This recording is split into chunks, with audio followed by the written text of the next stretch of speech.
Good morning fifth class. I hope आप ठीक होंगे, सेफ होंगे और अपना ध्यान रख रहे होंगे। आज से आपकी संस्कृत की क्लास भी शुरू हो रही है। ये देखिए संस्कृत की बुक दिख रहा है आप लोगों को, ये आपकी संस्कृत की बुक है। आज इस सेशन का फर्स्ट लेसन मैं आपको करवा रही हूँ, ध्यान से देखिए।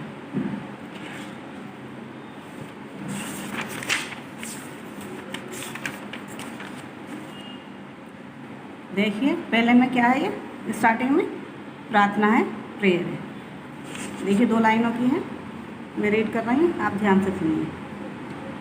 सर्वे भवन्तु सुखियन् सर्वे सन्तु निर्माया सर्वे भद्राणि पश्यन्तु माँ कसिचित् दुख भागवते दुख भागवते। अर्थात इसका अनुवाद हिंदी में, हे प्रभु इस संसार में सभी सुखी हों, सभी निरोग हों, सभी कल्याण को देखें, कोई भी कभी दुख का भागी ना बने, सभी सुखपूर्व रहें। ये स्टार्टिंग में जब काम करते हैं ना, प्रेयर करते हैं ना, तो ये प्रेयर है। अब मैं आपको लेसन फर्स्ट करवा रही हूँ, ध्यान से देखिए। ये देखिए लेसन 1 है, इसका नाम क्या है, वर्ण ज्ञानम, नॉलेज ऑफ लेटर्स। ठीक है, प्रथम पाठ है ये। देखिए मैं पढ़कर बता रही हूँ, ध्यान सुनिए। वर्ण किसी भी भाषा के आधार खत्म होते हैं, वर्ण किसी भी भाषा के आधार स्तंभ होते हैं। इनके बच्चों दोबारा देखिए, वर्ण किसी भी भाषा के आधार पर स्तंभ होते हैं, इनके बिना भाषा का निर्माण असंभव है। इन वर्णों से ही कर्मश शब्द वाक्य तत्पश्चात भाषा का निर्माण होता है। इन वर्णों को अक्षर कहते हैं। अब देखिए अतः वर्ण लेटर, भाषा की सबसे छोटी ध्वनि वर्ण या अक्षर कहलाती है, जैसे अ, ई, क, प आदि। सदा ध्यान रखें, संस्कृत भाषा में वर्ण 3 प्रकार के होते हैं। ठीक है, देखिए कौन कौन से होते हैं। पहला स्वर, ये देखिए वॉवल्स, व्यंजन, कॉन्सोनेंट एंड लास्ट वाला थर्ड देखिए अयोग्य आफ्टर साउंड। समझ में आया आप लोगों को। अब ये देखिए पहला वाला क्या है, स्वर। स्वर के बारे में हम पढ़ना है। वे वर्ण जो बिना किसी दूसरे वर्ण की सहायता से उच्चारित किए जाते हैं स्वर कहलाते हैं। संस्कृत भाषा में स्वर कितने होते हैं, 13 होते हैं। ठीक है, मैं बता रही हूँ आपको। देखिए कौन कौन से होते हैं। ये अ, आ, ई, उ, ऋषि, इसको भी यही बोलेंगे ऋषि। ल, ए, ओ, औ। तो ये कितने हो गए स्वर 13 हो गए। अब देखिए व्यंजन की बारी आई है, कॉन्सोनेंट। कुछ ऐसे वर्ण जो स्वरों की सहायता से ही बोले जाते हैं व्यंजन कहलाते हैं, किंतु वास्तव में इनका अपना शुद्ध स्वरूप प्रत्येक वर्ण के नीचे हलक चिन्ह लगाने से ही स्पष्ट होता है। हलक चिन्ह यानी कि जो कोई भी हम वो लिख देते हैं, व्यंजन या स्वर लिखेंगे तो उसमें हम जो नीचे डंडा सा लगा देते हैं तो उसको क्या कहते हैं, हलक कहते हैं। अभी मैं आपको आगे दिखा रही हूँ। जैसे क बना रखा है, क के नीचे छोटा सा लगा रखा है, इसको हलक कहते हैं। अतः क ही शुद्ध व्यंजन है। व्यंजन 33 होते हैं। कितने होते हैं व्यंजन, 33 होते हैं। अब देखिए कौन कौन से होते हैं। ये देखिए क, ख, ग, घ, अड़ा, च, छ, ज, झ, अड़ा।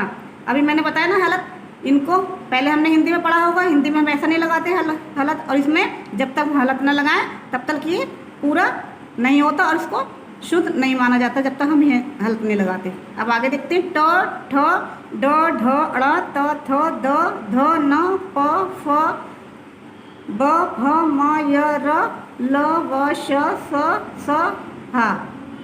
ये क्या हो गए, ये व्यंजन हो गए। कितने हो गए, 33 हो गए। अब आगे देखते हैं। अभी देखिए ये भी व्यंजन ही है, जैसा भी मैंने बताया। क, ख, ग, घ, अड़ा, च, छ, ज, झ, अड़ा, ट, ठ, ड, ढ, अड़ा, त, थ, द, ध, न, प, फ, ब, भ, म, य, र, ल, व, श, स, ह। तो इसमें ये है कि 25 कितने हो गए, स्पर्श वर्ण कितने हो गए, 25 हैं। और बाकी देखिए 4 बताएं, य, र, ल, व, ये कितने हो गए, अंत्यस्थ वर्ण कितने हो गए, 4 हो गए। और ये 4 हो गए श श स ह, ये कितना हो गए ऊष्म वर्ण, ये भी 4 है। अब आगे देखते हैं अयोग्य व। अभी बताया था ना पहले मैंने, पहले क्या बताया था, पहले स्वर था, व्यंजन था, अयोग्य व था। तो अब ये हमारा थर्ड वाला आ गया अयोग्य व, यानी आफ्टर साउंड्स। अयोग्य व निम्नलिखित 2 प्रकार के होते हैं। देखिए पहला, 13 स्वर वर्णों और 33 व्यंजन वर्णों के अतिरिक्त ये वर्ण ऐसे हैं जो ना तो स्वर हैं ना ही व्यंजन। ये हैं अनुस्वार। अनुस्वार यानी जो कोई भी हम शब्द बना देते हैं, कोई भी बनाने के बाद हम जब बिंदी डालते हैं तो उसको क्या कहते हैं, अनुस्वार। अनुस्वार और विसर्ग। विसर्ग यानी कि जो साइड में हम दो बिंदियाँ लगा देते हैं उनको क्या कहते हैं, विसर्ग कहते हैं। इन दोनों का प्रयोग स्वतंत्र रूप से नहीं होता है। इनका प्रयोग किसी स्वर वर्ण या व्यंजन वर्ण के साथ संयुक्त रूप में होता है। ठीक है, इनको अलग से, इसका मतलब है कि इनको विसर्ग को अलग नहीं लिखते, इनका व्यंजन के साथ ही इनका उपयोग होता है। अब आगे देखते हैं उदाहरण के तौर पर, इधर देखिए फॉर एग्जांपल अनुस्वार का प्रयोग, ये देखिए हंस, मैंने बताया था ना कि अंदर बिंदी लगा देते हैं तो ये अनुस्वार होता है। पहले हम इसको अंकी बिंदी भी कहते थे और इसको अनुस्वार, अनुस्वार तो हंस वंश। ठीक है, अब विसर्ग का प्रयोग, इसका उदाहरण देखिए, गज नमा लगाया ना, पीछे लगा हुआ है, बिना खाली इसको नहीं लगा सकते विसर्ग को, हमेशा शब्द जो बनाते हैं उसके पीछे ही हम इसको लगाते हैं। अब देखते हैं आगे वर्ण संयोजन। वर्णों का क्रमश जोड़कर सार्थक शब्द बनाने की प्रक्रिया को वर्ण संयोजन कहते हैं।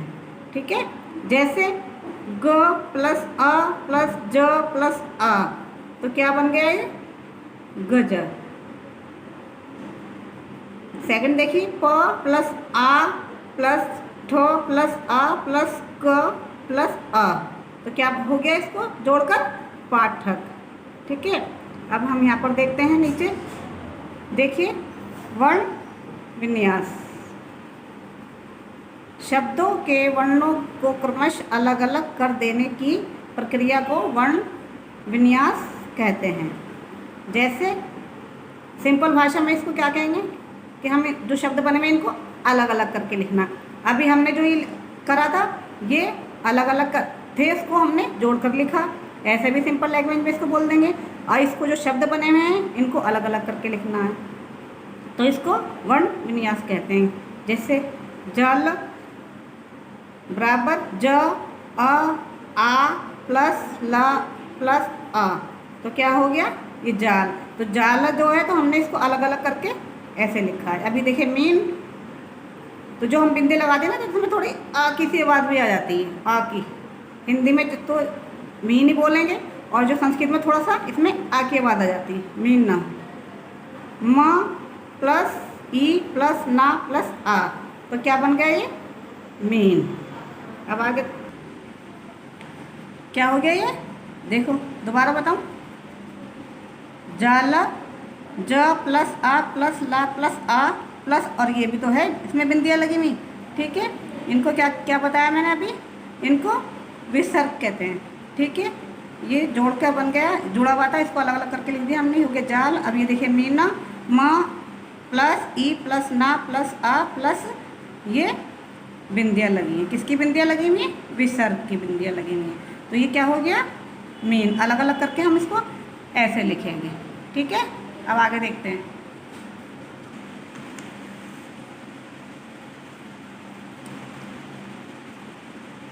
देखिए बच्चों, ये व्यंजनों में स्वर जोड़ना, व्यंजनों में स्वर जोड़ना। देखिए स्वर जब व्यंजनों के साथ मिलते हैं तो उन्हें मात्रा के रूप में लिखा जाता है। जैसे देखिए क प्लस अ, ये दोनों को मिला के क्या हुआ, क। ठीक है, अब ये क प्लस आ, तो क्या हुआ, अब बन गया का। पहले क बोलते हैं हम, अब इसको बोलेंगे थोड़ी सी आवाज़ को लंबी करेंगे, का। अब क प्लस ई की, तो इसमें हमने मात्रा का प्रयोग इसमें बताया गया, तो ये क्या बन गया, की। अभी देखिए क प्लस ई, तो कैसे मात्रा हमने लगाई पीछे, तो क्या बन गए, की। क प्लस उ का पे छोटे ऊ की मात्रा लगा दी कु, क प्लस ऊ बराबर कु, तो इसमें ऊंची आवाज़ आएगी। ऐसे देखिए क प्लस ऋषि बराबर क्र, क प्लस ऋषि बराबर क्र, दोनों की आवाज़ यही आएगी। पहले ज़्यादातर इस टाइप का लिखते थे, अब बहुत कम ये प्रयोग में होता है। अब आगे देखते हैं क प्लस ए प्लस बराबर के, ए की आवाज़ आ रही है इसमें, के हो गया ये। क प्लस ए बराबर के, तो इसकी आवाज़ थोड़ी सी अंदर से निकलेगी, वो सिंपल वाला के, ये के। अभी देखिए क प्लस ओ बराबर को, क प्लस ओ बराबर को, वो वाला सिंपल ओ की आवाज़ है, इसमें ओ की आवाज़ है, थोड़ा सा अंदर से निकलती है।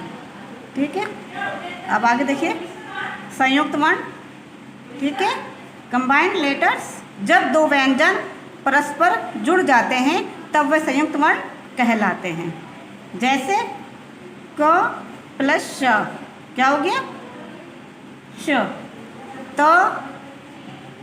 प्लस र त्र, ज प्लस अणा ज्ञ, श प्लस र श्र, प प्लस र प्र, क प्लस र क्र, द प्लस व दव, द प्लस य ध, म प्लस म त मम। अब देखिए लास्ट, ध्यान देखिए, ध्यान दें संस्कृत में व्यंजन, देखिए बच्चों ध्यान दें संस्कृत में व्यंजन को हल भी कहते हैं। क्या कहते हैं? व्यंजन को हल भी कहते हैं। जब व्यंजन में कोई स्वर नहीं मिला होता है तब उसके नीचे एक तिरछी रेखा, नीचे से छोटा सा हम डंडा तिरछी डाल देते हैं तो क्या लगा दी जाती है, इस तिरछे रेखा युक्त वर्ण को हलत वर्ण कहते हैं, जैसा मैं पहले आपको बता चुकी हूँ। जैसे क के नीचे छोटा सा तिरछा लगा दिया, इसको हलत कहते हैं। ख ग आदि 3 का एग्जाम्पल दिया गया है, पहले मैं आपको बता चुकी हूँ ऑलरेडी। संस्कृत वर्णमाला में दफ्ती व्यंजन अड़ा अड़ा, इसको भी अड़ा बोलेंगे, इसको बड़ा अड़ा होते नहीं होते हैं। आजकल ये ऋषि वाला और ल स्वर का भी प्रयोग नहीं किया जाता है। जिसमें पहले मैंने बता दिया था ये वाला और ये वाला पहले होता था, अब इसका इस्तेमाल नहीं होता, कभी कभी कहीं कहीं दिखाई दिया जाता है ये।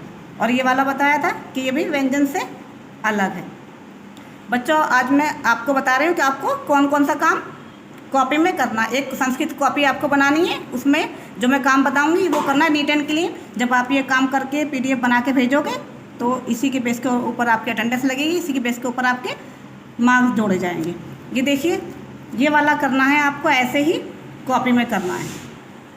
अभी बच्चों मैंने जो ये काम करवा दिया, अब मैं आपको होमवर्क दूंगी कि आपको कॉपी में क्या करना है। एक संस्कृत कॉपी बनानी है मोटी वाली आपको, उसके ऊपर जो मैं काम बताऊंगी वो काम करना है, नीट एंड क्लीन करना है उसको, और उसकी PDF बना के भेजनी है। उसी के बेस के ऊपर आपकी अटेंडेंस लगेगी, उसी के बेस के ऊपर आपके नंबर मिलेंगे। ठीक है, अब मैं आपको काम बता रही हूँ कौन सा करना है। ये देखिए जो मैंने अभी आपको बताया स्वर, तो ये इसको याद भी करना है, इसको कॉपी में लिखना है। ठीक है, संस्कृत भाषा में स्वर 13 होते हैं। आगे जाके इसी के बेस के ऊपर क्वेश्चन आंसर भी होंगे। अभी मैं इतना ही बता रही हूँ, इसको आप ध्यान से समझिएगा। ये आपको कॉपी में लिखने हैं स्वर, और ये व्यंजन लिखने हैं। व्यंजन यहाँ पे लिख रखे हैं देखिए, और इसको हलत लगाकर ही लिखना है, सीधा आपको का से ज्ञा तक नहीं लिखना।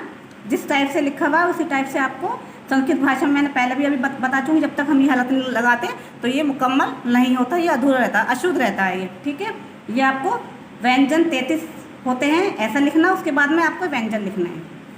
ठीक है, अभी जैसे उदाहरण दिया गया ना अनुस्वार का, और बच्चों अभी हमने स्वर के बारे में बता दिया आपको कि क्या होमवर्क करना है, व्यंजन के बारे में बता दिया। अब अयोग्य वा की बारी आई। अयोग्य वा में हमें क्या काम करना है? अयोग्य वा में उदाहरण जो दिए गए अनुस्वार का प्रयोग ये वाला उतारना है, और विसर्ग का प्रयोग दिया गया ये वाला अपनी कॉपी पे करना है। ठीक है, अभी देखिए वर्ण संयोजन में ये वाला करना है, प्रक्रिया को वर्ण संयोजन बच्चों अभी जो मैंने अयोग्य व बताया तो इसकी परिभाषा भी लिखनी है, उसके बाद में ये वाला आपको काम करना है, और वर्ण संयोजन की ये परिभाषा लिखनी है, उसके बाद में ये वाला काम हमें कॉपी में करना है, इसी टाइप से करना है। ठीक है, वर्ण विन्यास की हमें परिभाषा लिखनी है और फिर इसके ऐसे ही इसको करना है, उसको याद भी करना है। और भी बता रही हूँ अभी एक काम, ये देखिए पहले इसकी परिभाषा लिखनी है, व्यंजनों में स्वर जोड़ना। ठीक है, ये लिख के इसके फिर हमें ऐसा ही करना है पूरा, जिस टाइप से ये पूरे बना रखे हैं ऐसे ही हमें ये पूरा करना है। और संयुक्त वर्ण में कंबाइंड लेटर्स में भी ये इसकी लिखनी है परिभाषा, उसके बाद में हमें ये वाला काम करना है।